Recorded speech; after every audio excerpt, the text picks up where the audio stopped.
ज्या हप्त्याची सर्व बहिणी आतुरतेने वाट बघत होते, तुमचा जानेवारीचा हप्ता.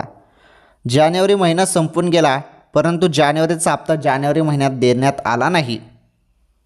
1500 रुपये कधी येतील मग? काही बहिणींना 4,500 रुपये येतील ही घोषणा राज्याचे उपमुख्यमंत्री एकनाथ शिंदे यांनी केलेली आहे.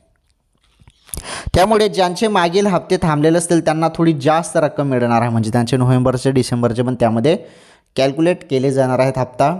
त्यानुसार अशा लाडक्या बहिणींना 4,500 रुपये मिळणार आहेत ज्यांचे मागील हप्ते बाकी असतील.